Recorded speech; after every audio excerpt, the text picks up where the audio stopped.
സത്യത്തിൽ നമ്മൾക്ക് മരിക്കൂല. എപ്പോ? ഇരുന്ന ഇരുത്തത്തിൽ നിന്ന് എണീക്കുമെന്ന് ഉറപ്പില്ലാത്ത ദുനിയാവ്, ജീവനോടെ തിരിച്ചെത്തുമെന്ന് ഉറപ്പില്ലാത്ത ദുനിയാവ്. ചിലപ്പോ ഇന്നത്തെ ദിവസം നമ്മളൊരു സ്ട്രക്ചറിനകത്ത് കടത്തി വീട്ടിലേക്ക് കൊണ്ടുപോകലാണ്.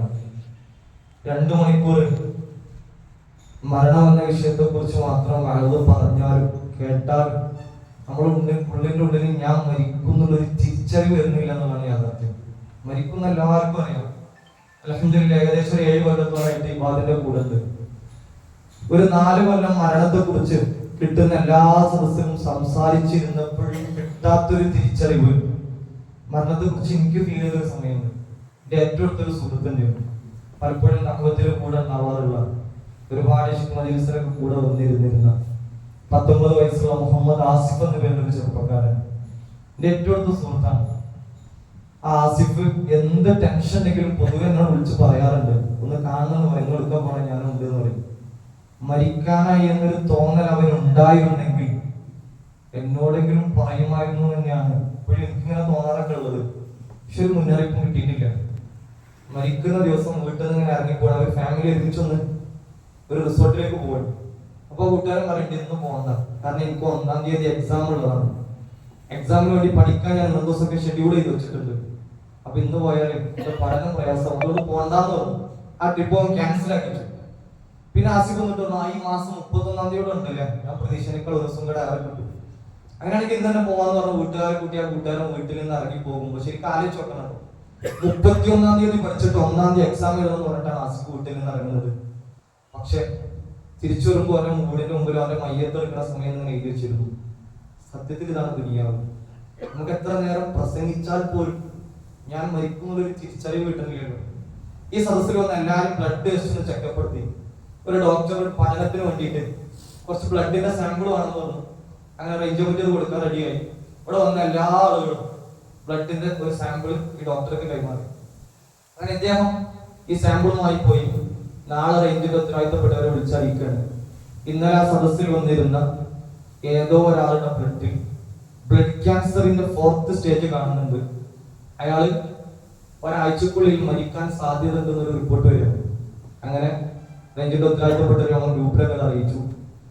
ഈ കൂട്ടത്തിൽ ആരോ ഒരാഴ്ചക്കുള്ളിൽ മരിക്കുമെന്നൊരു വിവരം നാളെ നമ്മളിങ്ങനെ അറിഞ്ഞാൽ സത്യത്തിൽ അത് വേറെ ആരെങ്കിലും ആവുമെന്ന് നമുക്ക് തോന്നുന്നില്ല. ഞാനാവാൻ സാധ്യതയൊന്നും കുറച്ചും കൂടെ നേരം തോന്നില്ല. ആ ഒരാഴ്ചക്കുള്ളിൽ നമ്മൾ ശരിക്കും കുറെ മാറ്റം ഉണ്ടാവില്ല, ഉറപ്പല്ലേ?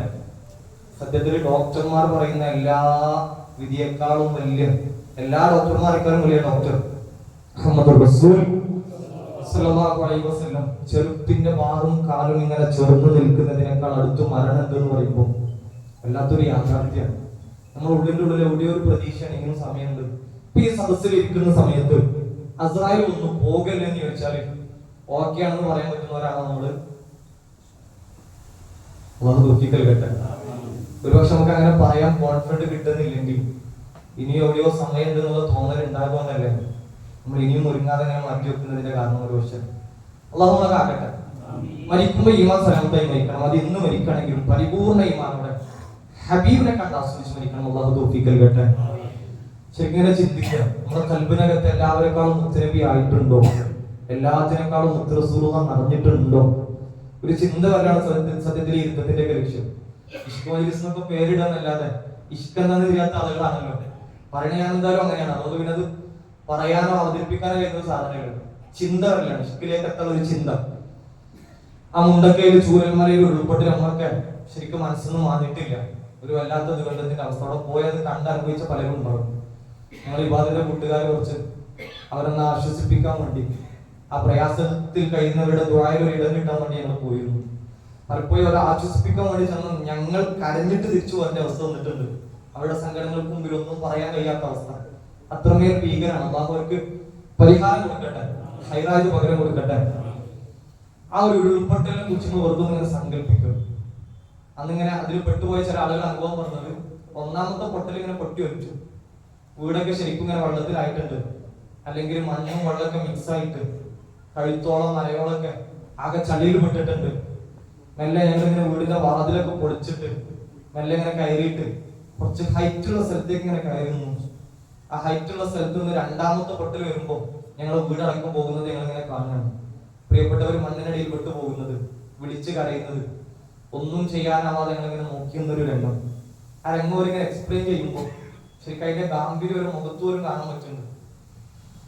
ആ ഹൈറ്റുള്ള സ്ഥലത്ത് കയറി നിന്നിട്ട് പിന്നെ ഞങ്ങൾ ഇങ്ങനെ വെയിറ്റ് ചെയ്ത് ഒരു 3-4 മണിക്കൂറുണ്ട് ഒരു വെളിച്ചം കണ്ടുകിട്ടാൻ. സൂര്യൻ ഉദിക്കുന്നത് വരെ ഞങ്ങൾ കാത്തു നിന്ന ആ ചെറിയ മണിക്കൂറുകൾ പോലും എത്രയോ ദിവസങ്ങളുടെ ദൈർഘ്യമുള്ളതുപോലെ ഞങ്ങൾക്ക് തോന്നിയെന്ന് ചില ആളുകളൊക്കെ അനുഭവം പറയുമ്പോൾ ഒരു വല്ലാത്ത അവസ്ഥ.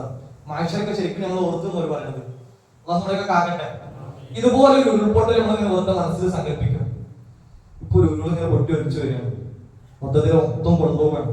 നമ്മൾ നല്ല ബാക്കിയായിട്ടുണ്ട്. ഹൈറ്റുള്ള സ്ഥലത്തേക്ക് എങ്ങനെയെങ്കിലും കയറി നിൽക്കാൻ പറ്റുമോ, രക്ഷപ്പെടാൻ പറ്റും. അപ്പൊ ഹൈറ്റുള്ള സ്ഥലത്തേക്ക് പിടിച്ചു കയറണമെങ്കിൽ ഒരു കൈ എന്തായാലും പിടിച്ചു കയറാൻ ആവശ്യമാണ്. ചെറിയ സമയം മുമ്പുള്ളൂ, എങ്ങനെയെങ്കിലും പിടിച്ചു കയറണം. ഒരു കൈ എന്തായാലും പിടിച്ചു കയറാൻ ആവശ്യമാണ്. അപ്പൊ ഒരു കയ്യിൽ എന്തായാലും ഒന്നും എടുക്കാൻ പറ്റൂല, മറ്റേ കയ്യിൽ ഫ്രീ ഉണ്ട്. ആ കയ്യിൽ വേണമെങ്കിൽ എന്തെങ്കിലും കയ്യിൽ കയറാൻ പറ്റും, അല്ലെങ്കിൽ ആരെങ്കിലും പിടിച്ചു കയറ്റാൻ പറ്റും. നമ്മൾ ആരെങ്കിലും ഒരാളെ രക്ഷപ്പെടുത്തൂല. ദുനിയാവിൽ ഇന്ന് ജീവിച്ചിരിക്കുന്നതിൽ നിങ്ങൾക്ക് ഏറ്റവും ഇഷ്ടപ്പെട്ട ആളെ മനസ്സിലൊന്ന് ചിന്തിക്കും. ദുനിയാവിൽ ഇന്ന് ജീവിച്ചിരിക്കുന്നതിൽ നിങ്ങൾക്ക് ഏറ്റവും ഇഷ്ടപ്പെട്ട ആൾ ഉമ്മയാവാം, ഭാര്യയാവാം, മക്കളാകാം. ഒന്ന് ചിന്തിക്കണോ? ആ പ്രിയപ്പെട്ടവർ നമ്മൾ കൈപിടിച്ചു രക്ഷപ്പെടുത്തുകയാണ്. അങ്ങനെ രക്ഷപ്പെട്ട് ഇങ്ങനെ കയറുന്ന സമയത്ത് വെറുതെ ഒരു സാങ്കല്പികമായ സംഭവമാണ്. വെറുതെ സാങ്കല്പികമായിട്ടൊന്നും ഇങ്ങനെ ചിന്തിക്കണം. ആ ഉരുള പൊട്ടൊലിക്കുന്നിടത്ത് ഹബീബായ മുഹമ്മദ് മുസ്തഫ സല്ലല്ലാഹു അലൈഹി വസല്ലം തങ്ങൾ ഉണ്ട് ഇങ്ങനെ വെറുതെ ഇങ്ങനെ സങ്കല്പിക്കുക. അവിടെ നമ്മൾ ഹബീബിന്റെ കൈ പിടിക്കുമോ അതോ ആ പ്രിയപ്പെട്ടവരെ കൈ പിടിക്കുമോ? നമ്മൾ പ്രിയപ്പെട്ട മോന്റെ കൈ പിടിച്ചിട്ടുണ്ട്,